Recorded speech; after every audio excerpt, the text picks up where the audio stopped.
Veio do pipistrela, do morcego. Claro, a hora que eu vi que o Fauci endossou isso, ignorou uma evidência científica clara do meu colega da Scripps Clinic, eu falei, esse cara é facilmente maleável. Quando você vê que ele está sempre em contato com o Bill Gates, em contato com a Organização Mundial de Saúde, quando você vê tudo isso, você entende que existiam interesses maiores por trás para evitar que a verdade aparecesse.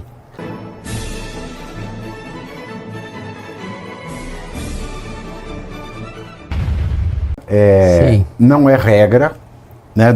Eu estou me atendo aqui ao que li no relatório do Congresso americano, mas existem casos de miocardite, trombose, no caso da vacina da Janssen, e de síndrome de Guillain-Barré. Que são essas três doenças em primeiro lugar? Bom, o Guillain-Barré é descrito mesmo muito antes das vacinas, é quando você tem o seu sistema imunológico, ele vai na mielina das fibras periféricas e ele promove, na maioria das vezes, uma paresia transitória, às vezes a paresia sobe até os músculos acessórios para a respiração e a pessoa pode até ter que ser entubada enquanto o processo persiste. Mas ele é mutado. Trombose, você pode falar uma trombose, depende da magnitude. Se você tem uma trombose na perna, você vai inchar, mas pode vir uma embolia pulmonar. Se você tem uma trombose no... Uma dúvida besta. Tá. Qual é a diferença da trombose para a elefantíase? Elefantíase é consequência de um entupimento das vias linfáticas que ajudam a trazer o líquido da perna para o coração. Quem tem a trombose nas veias importantes, nas veias centrais, que aí tem o risco de fazer a embolia pulmonar, aí você vai ter um edema que às vezes a pessoa erradamente fala em elefantíase, mas não é. Elefantíase é uma doença até, tem muito congênita, onde as vias linfáticas são obstruídas e as pernas vão inchando. Então o calcanhar ele fica enorme. E a miocardite? A miocardite é quando o músculo cardíaco ele fica inflamado, tem várias causas. A mais comum antigamente era o Coxsackie vírus. E tem outras viroses em que os anticorpos, a tua resposta imunológica contra o vírus, ela vai em cima das fibras miocárdicas e o coração então fica falhando. Eu tratei bastante miocardite, eu via muito pouco e depois tratei muita miocardite. Agora, essas são coisas técnicas. Se você me permitir, eu gostaria de abrir um pouco a cabeça das pessoas para entender o que realmente foi isso. Traga um martelo, por favor, Zola. Primeiramente, o que eu queria dizer é que eu acredito muito na espiritualidade e eu vejo que é uma guerra do bem contra o mal. No meu livro, eu tenho um capítulo que eu escrevi. Deixa eu mostrar aqui o livro do Dr. Roberto Zeballos, né, que ele gentilmente me trouxe, que é A Era dos Semideuses. Uma evolução na espécie. Eu até perguntei se era uma biografia do Alexandre de Moraes, ele me disse que não era. Aí eu fiquei desanimado, mas eu vou ler mesmo assim. Mas a ideia é muito interessante, brincadeira à parte, é muito interessante, por favor. É que nesse livro tem um capítulo que eu conto. A Covid que eu vivi é muito diferente do que te contaram. Sim, é uma guerra do bem contra o mal.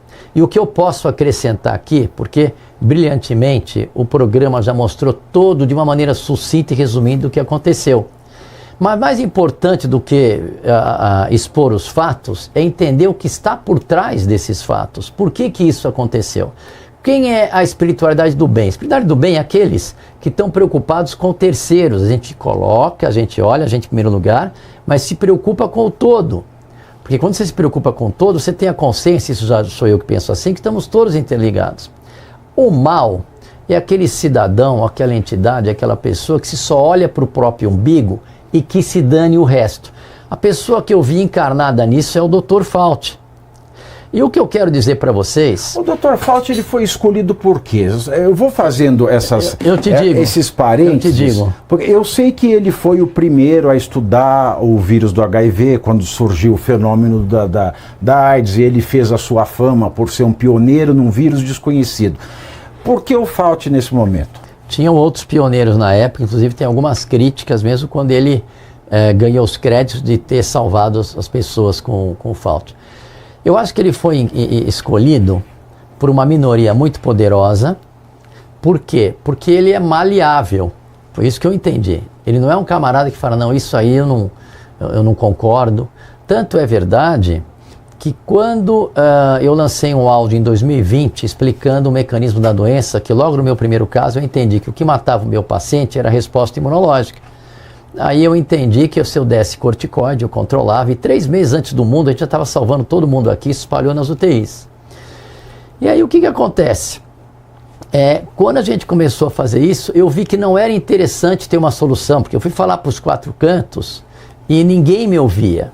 Agora, se você pega o Fauci, a hora que saiu esse dado, a primeira coisa que aconteceu foi o checador de fato vir atrás de mim questionando, não é verdade que eu levantei nesse áudio também a possibilidade de um acidente no laboratório? Não porque eu sou gênio, porque eu conhecia a chinesinha que trabalhava lá, conhecia de estudar.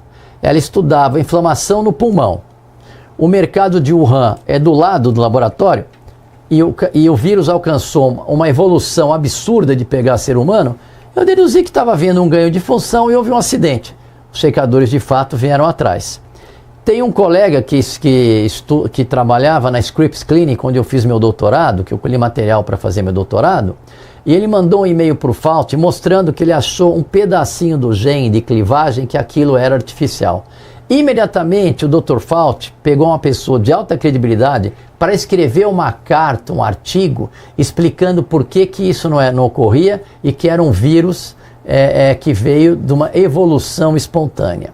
Então, veio do pipistrelo, do morcego. Claro, a hora que eu vi que o Fauci endossou isso, ignorou uma evidência científica clara do meu colega da Scripps Clinic, eu falei, esse cara é facilmente maleável. Quando você vê que ele está sempre em contato com o Bill Gates, em contato com a Organização Mundial de Saúde, quando você vê tudo isso, você entende que existiam interesses maiores por trás para evitar que a verdade aparecesse. Mesmo porque, se você olhar no início do século, tem e-mails entre Jeff Epstein e Bill Gates. Não sei se teve alguma coisa concreta, mas eles reclamando que tinha muita gente no mundo e que o Bill Gates achava que tinha que ter uma pandemia. Então, a hora que você vê tudo isso, eu acho que eles escolheram o Fauci, não vou falar isso dele, mas ele é facilmente influenciável para tomar suas decisões. E tanto é verdade... Ele é faltinho. Ele é falso. Tanto é verdade... Faltinho, né? Não é de fítio. O cara fala, olha gente, o camarada que põe no texto, foi o Fauci que falou, não fui eu, que eu nunca indiquei para grávida, porque não tinha estudo, a gente ficava vendido, a gente não via os estudos. Mas ele que põe na mensagem de texto dele, com os colegas dele, que ele estava atento, que possivelmente o aborto espontâneo podia acontecer na segunda dose da vacina no primeiro trimestre, você vê o que era maquiavélico. E nesse mesmo momento, quando ele ia no mainstream, o que ele falava? Vacina para todo mundo, inclusive para a grávida. Eu lá vendo aquilo, eu fiquei esperto. Quando eu vi que a vacina ia produzir a proteína spike, e foi descrito que a proteína spike, inclusive, é documentado no miocárdio desses jovens que têm o sistema imunológico mais ativo, por isso que a resposta imunológica é mais forte e causa miocardite. Quando eu vi que podia ser, eu fiquei mais compelido, eu queria saber, eu quero ver estudos, a gente ficava vendido quando perguntavam para a gente. Mas imediatamente, pequenos grupos, pequenas sociedades, influenciados por essa doutrina, vamos falar assim... E pagos, né? Porque uma das coisas que ficou claro é que a farmacêutica pagou a agência de verificação. Não, e as sociedades também. A agência de verificação veio lá no SAID, aquele dinheiro que era verificação para tudo, tanto em política quanto para medicina. Então, o que eu acho que aconteceu para as pessoas entenderem? Eu acho que teve um método muito claro. O primeiro método era gerar pânico. Com que intuito? Libera cortisol, controle social. O segundo método foi proibir o questionamento, ainda com criminalização. Teve um médico na Bahia que ficou de tornozeleira e um médico na Austrália, porque prescreveu cloroquina, foi preso. Então você vê, método primeiro número 1, pânico, difundindo, isso foi no mundo inteiro. E eu até digo as técnicas que eles têm para gerar pânico. Além de difundir, é superinflacionar os casos, acabou todas as doenças, todo mundo só morria de Covid. E você via que isso era para gerar um pânico, como diz o David Martin no seu discurso em 2023 na União Europeia. Ele comentou que o próprio remedinho de nariz, o remedinho não, aquele teste, o swab para fazer o diagnóstico, era um recurso de guerra biológica ou de bioweapon. Vocês falam, mas como assim? Não fazia mal? Mas não é isso. Dependendo dos ciclos, eles poderiam aumentar o número de casos para gerar pânico e aí conseguir ter justificativa para medidas restritivas, ditatoriais, de lockdown, de usar máscara, impedir viagem. Então, foi um projeto muito bem elaborado. E tudo isso, e eles ignoraram, isso é um crime que eu não perdoo, porque eu tratei todo mundo em 2020, não perdi ninguém. Quando veio amazonense, perdi alguns, mas eram de idosos que vieram muito graves para a gente. E tinha um tratamento eficiente. Então eles suprimiram o tratamento. E no mundo inteiro...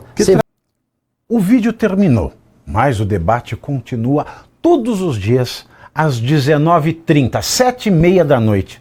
Eu estou ao vivo no canal do Metrópolis, no YouTube, analisando os principais acontecimentos da política brasileira com análise afiada, clareza e, espero eu, bom humor. Quer acompanhar ao vivo? Te espero no Pavinato 7h30 no canal do Metrópolis.